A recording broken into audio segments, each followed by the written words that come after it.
Bonjour. Donc, je vais vous présenter la première partie du projet École Facile. Donc, une application qui se veut internationale, qui pourra être utilisée dans n'importe quel pays, n'importe quelle école. Donc là, ce n'est que la première partie. Et je vous invite à visionner et à m'envoyer vos remarques et vos suggestions. Donc là, on a l'interface, on va se connecter. Donc, une fois qu'on se connecte, on se retrouve ici.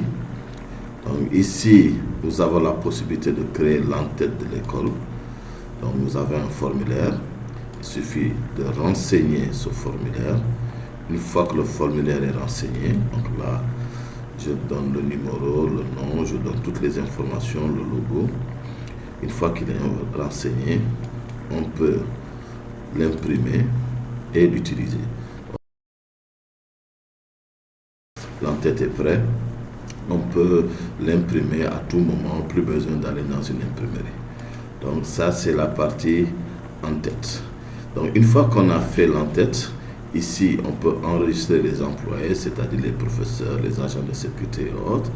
Donc on ouvre le formulaire, nous avons ici la liste de tous les profs. Donc ici on va les enregistrer, la date de recrutement, le nom, prénom, etc. La fonction, donc c'est une liste déroulante avec la liste de toutes les fonctions. Si c'est un professeur, il touche combien par heure, sa classe. Donc ici, ouais, j'ai mis vraiment toutes les classes. On a les matières, vous allez avoir ici toutes les matières aussi, donc c'est complet. Et vous pouvez voir ici en bas le pointage de ce professeur chaque jour, qu'est-ce qu'il a fait, combien il a gagné. Donc si on revient ici, on a la liste de tout le monde.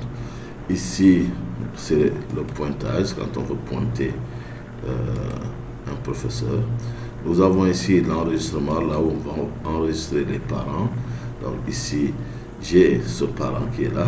Donc vous voyez, le type, si c'est un client, si c'est un employé, donc client, ça veut dire un parent d'élève.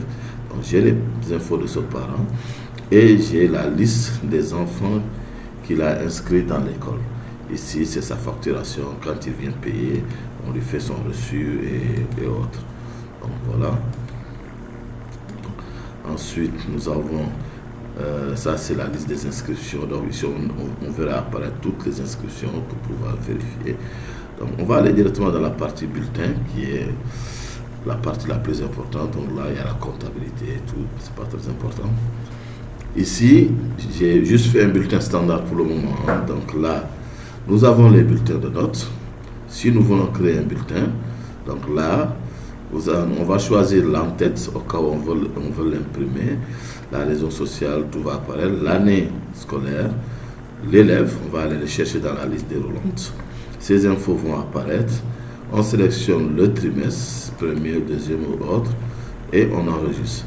Et maintenant, une fois qu'on enregistre, on va ajouter ces notes. Donc, à chaque fois qu'on va ajouter ces notes maintenant, le bulletin sera rempli automatiquement. Il suffit juste de cliquer sur bulletin et vous avez le bulletin qui est prêt. Donc, ce qui est bien, c'est que l'école peut mettre cette application en ligne et demander à chaque prof de remplir les notes au fur et à mesure. Comme ça, la direction n'aura qu'à imprimer directement les différents bulletins. Donc ça, c'est juste un modèle de bulletin, mais il y aura, chaque catégorie aura le bulletin qui va avec. Donc voilà un peu le projet. Donc je vous invite à regarder et à m'envoyer vos remarques et vos suggestions. Merci.